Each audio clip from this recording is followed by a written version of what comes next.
nas costas, um mal que atinge cerca de 80% da população mundial. Quem é que nunca sentiu ou conhece alguém que nunca sentiu dores nas costas? E esse programa é produzido pelo Serviço de Fisioterapia do Trabalho da PUC Goiás, com o apoio da PUC TV.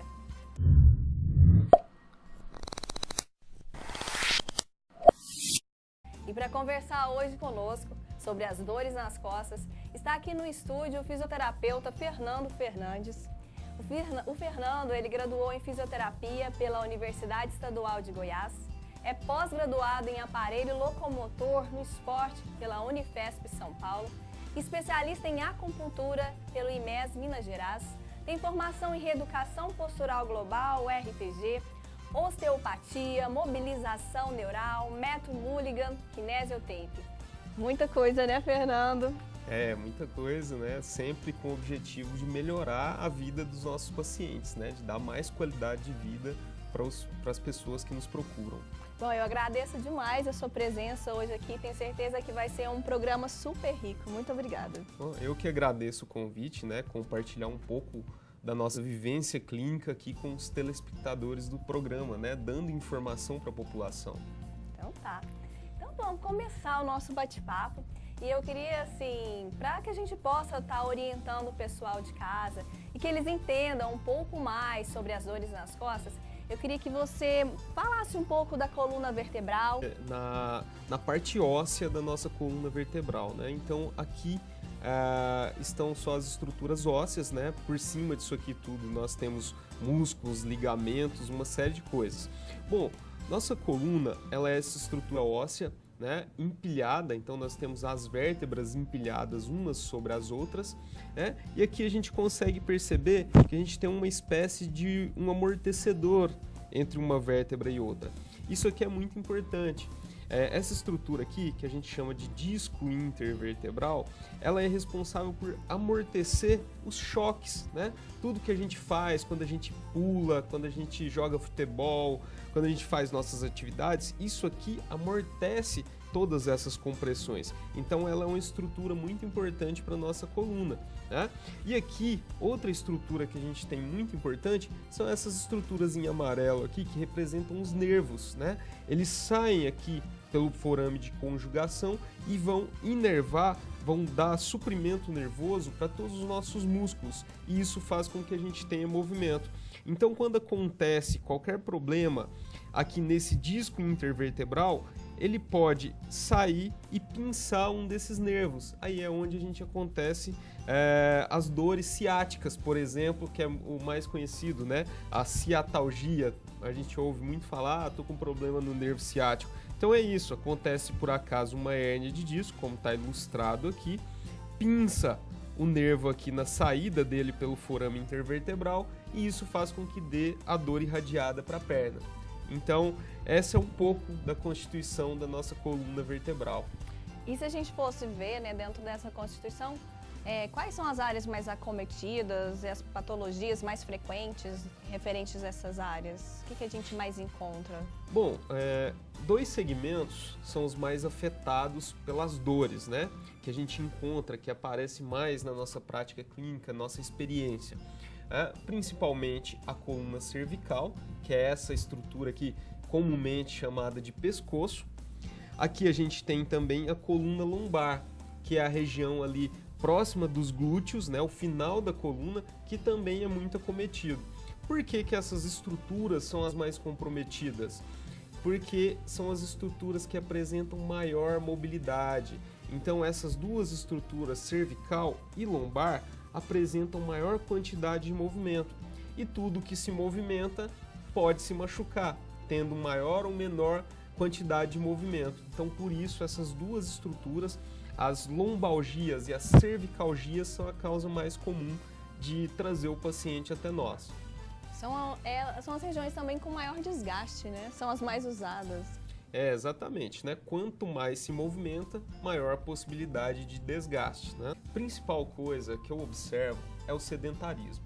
Então, a falta da prática esportiva, do cuidado com o corpo, é o principal fator que leva o paciente até a clínica, né?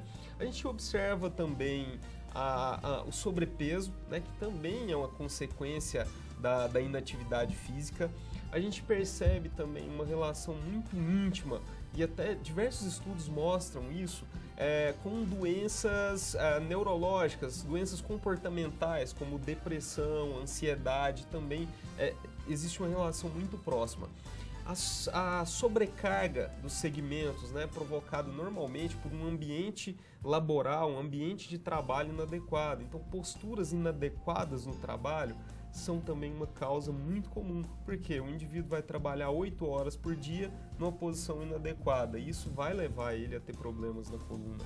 A prática esportiva sem preparo, né, quando o paciente não está preparado para fazer aquela atividade física, né, ele vai correr sem orientação, ele vai fazer musculação sem orientação, tudo isso leva a ele ter lesões. E também os hábitos de vida, né? Má alimentação, tabagismo, etilismo também são intimamente relacionados com dores nas costas.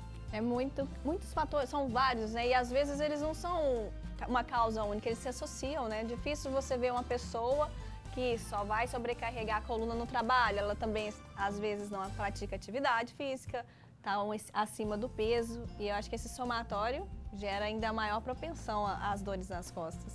Exatamente, isso aí é o que a gente mais observa, né? Esse somatório das coisas, todas advindas do mau hábito de vida. Eu acho que é o principal, que as pessoas não se cuidam. Acho que isso é a principal causa que leva o paciente a nos procurar, que a gente vê tanta gente com dores nas costas aí todos os dias.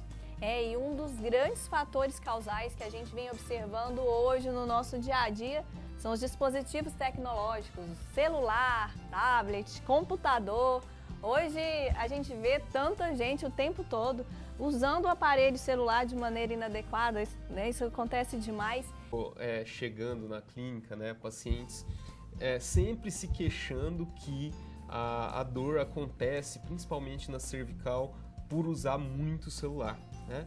Então isso acontece bastante porque a pessoa normalmente inclina sua cabeça para olhar o celular. Então ela põe o celular aqui embaixo e fica olhando. Então esse fato vai gerar uma pressão posterior daquele disco que eu mostrei para você. Então aquele disco vai fazer uma pressão posterior, e isso favorece a ruptura de um anelzinho fibroso que tem ali e o causamento da hérnia discal. Então esse uso do celular, esse movimento de flexão deve ser evitado. Então isso é o principal, orientar as pessoas a procurar usar o celular dessa maneira, procurando ter esse alinhamento aqui, para não fazer essa protusão cervical. Muita gente vai falar, ai, como assim, vou usar meu celular nessa altura? Vai reclamar, não vai? Exatamente. Então fica mais difícil, né? Você vai ter que fazer toda uma contração muscular aqui do membro superior, só que isso é necessário, é melhor para o seu pescoço. Outra coisa também é a demanda de tempo utilizando o celular, né? Eu acho que mesmo usando corretamente, se permanecer usando por horas e horas, vai ter problema também, porque essa musculatura não vai conseguir sustentar essa posição por muito tempo.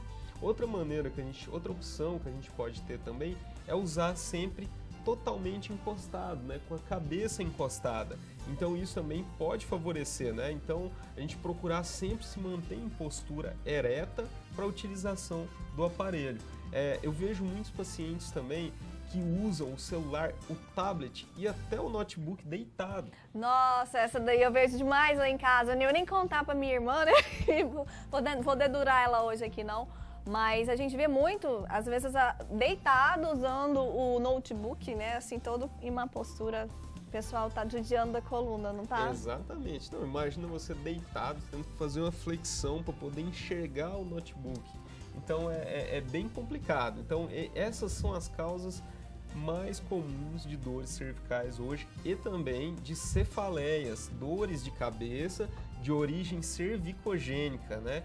Que além de tudo o paciente pode sentir também que é uma queixa cada vez mais frequente, ou a cervicalgia sozinha ou a cervicalgia associada à cefaleia cervicogênica. Estão comigo aqui a Amanda e a Natália, sejam bem-vindas. E assim, durante um período do estágio em que elas estiveram conosco na saúde do trabalhador, elas fizeram, né, junto com o Murilo, que também faz parte da equipe, né? Então eles fizeram um guia para o uso adequado de dispositivos tecnológicos. Foi isso mesmo? Vocês fizeram um guia? Foi isso mesmo. E quem quiser saber como usar os seus dispositivos tecnológicos sem prejudicar a sua coluna, vá lá, olhe o nosso guia e acompanhe. E onde que as pessoas vão poder acompanhar? Onde elas podem procurar essas informações? Pode olhar através do nosso Facebook, que é Serviço de Fisioterapia, e através do Instagram, que é @Corpo em Movimento Gym. Podem lá curtir nossa página e ficar de olho nas nossas orientações. Então, gente, vamos cuidar da nossa postura. O nosso tempo vai finalizando por hoje, mas a gente ainda vai poder conversar um pouco mais com o Dr. Fernando no próximo programa Viva Bem. E a gente aguarda você, não perca! Então, um grande beijo. A gente vai encerrando por agora e até o próximo Viva Bem. Até mais!